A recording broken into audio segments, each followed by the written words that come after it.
It was the day before Thanksgiving, November 24th, 1971. A quiet afternoon at Portland International Airport in Oregon. A man walked up to the Northwest Orient Airlines counter. He was nondescript, medium height, somewhere in his mid-40s. Dark suit, black tie, white shirt. He paid cash for a one-way ticket to Seattle. He gave his name as Dan Cooper. Nobody looked twice at him.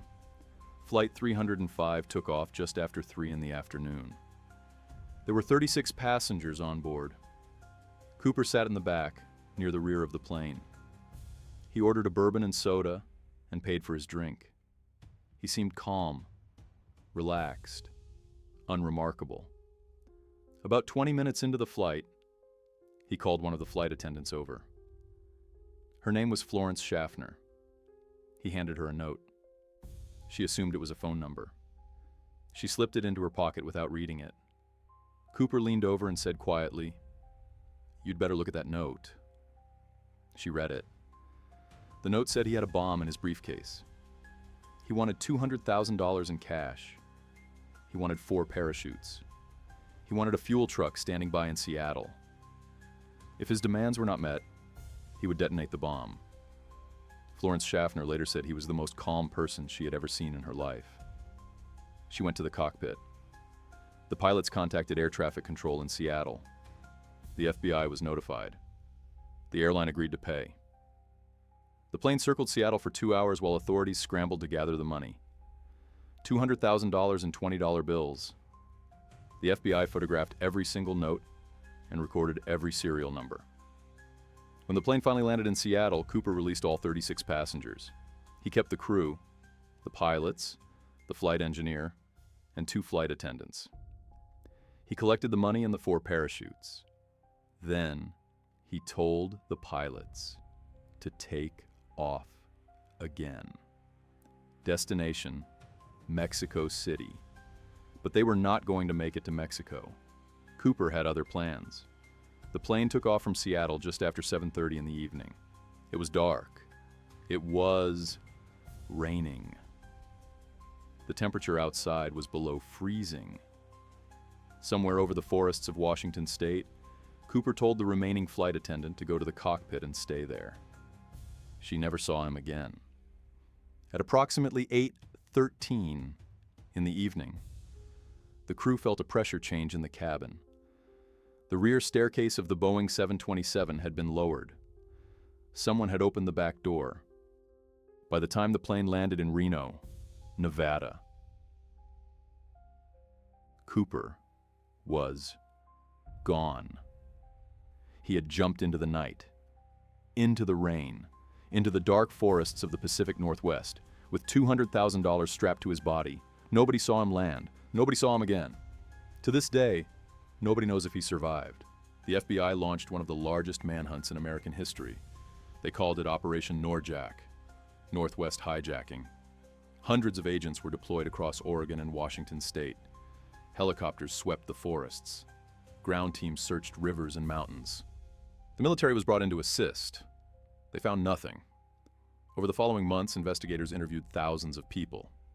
They compiled a list of over 800 potential suspects. Over the years, they worked through that list, eliminating suspects one by one. By the 5-year anniversary of the hijacking, only 24 remained. The physical evidence was almost non-existent. Cooper had left behind almost nothing. Almost. On the plane, investigators found his black clip-on tie. It cost $1.49. The FBI kept it as evidence. It still sits in government custody today, more than 50 years later. Forensic analysis of the tie found DNA material and tiny particles. Titanium, aluminum, and rare earth elements used in industrial manufacturing. This suggested Cooper may have worked in the aerospace or manufacturing industry, but it was never enough to identify him. In 1972, a man named Richard Floyd McCoy hijacked another plane in almost exactly the same way, demanded money, used a parachute to escape. Many people believed he was Cooper. The FBI investigated him thoroughly, but he was ruled out. His physical description did not match, and he had an alibi for the day of the hijacking, Thanksgiving dinner with his family in Utah. McCoy was later caught, imprisoned, and killed in a confrontation with FBI agents in 1974. The Cooper case went cold, but it never disappeared. In 1978, hikers near Castle Rock in Washington found a small plastic placard, part of the instructions for lowering the rear staircase of a Boeing 727. It was from Cooper's plane. In 1980, an 8-year-old boy named Brian Ingram was digging on the banks of the Columbia River near Vancouver, Washington. He found something buried in the sand. 3 bundles of $20 bills. The serial numbers matched exactly. It was part of Cooper's ransom money. 296 bills, a total of $5,800. But how did the money get there? Had Cooper buried it before dying?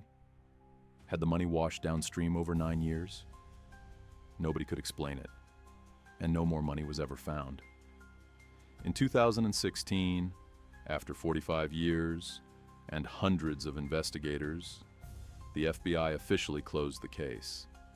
They said no tips had ever produced the necessary proof to determine Cooper's identity. The only unsolved commercial airline hijacking in American history remains unsolved. Over the decades, hundreds of people have claimed to be D.B. Cooper. Family members have come forward after relatives died, convinced that their father or uncle or brother was the man who jumped from that plane. Investigators have published books, documentaries have been made, theories have multiplied, but no one has ever been identified with certainty. Some of the most serious suspects.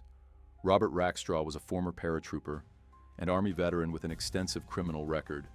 Fraud, theft, the possible murder of his stepfather. He was investigated by the FBI and even faked his own death in 1978. A private investigative team spent years building a case against him, including analyzing a series of cryptic letters sent to newspapers after the hijacking that they believed contained coded messages. But the FBI declined to reopen the case. Rackstraw died in 2019 without ever being charged. There was a man called L.D. Cooper, whose niece came forward after his death, claiming he had confessed to the hijacking on his deathbed. The FBI investigated. The evidence was inconclusive. There was William Wolfgang Gossett, a Vietnam veteran identified by his own son. There was Barbara Dayton, one of the few female suspects ever seriously considered. And then there are those who believe Cooper died in the jump, that he fell into the dark forests of Washington on a freezing November night and was never found because there was nothing left to find. The conditions that night were extreme. The temperature outside the aircraft at the altitude Cooper jumped was below freezing. He was wearing a business suit and loafers. He had no survival equipment. He jumped at night into dense forest during a rainstorm. Experienced skydivers have said the jump itself was almost suicidal. The parachutes Cooper chose, or was given, were not ideal. One of the 4 parachutes was a training chute with the opening sewn shut, completely unusable. Cooper took it anyway, which suggests he either did not notice or did not know. Did he survive?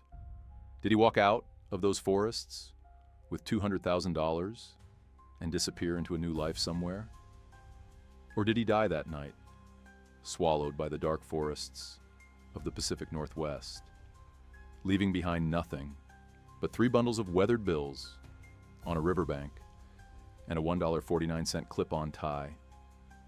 54 years later, nobody knows. The man called D.B. Cooper walked onto a plane on the day before Thanksgiving, committed the most audacious hijacking in the history of commercial aviation, and vanished. He was never found. He was never identified. His money has never been fully recovered. And somewhere out there, in the forests of Washington, or in a quiet life lived under a different name. The answer to one of history's greatest mysteries is still waiting to be found.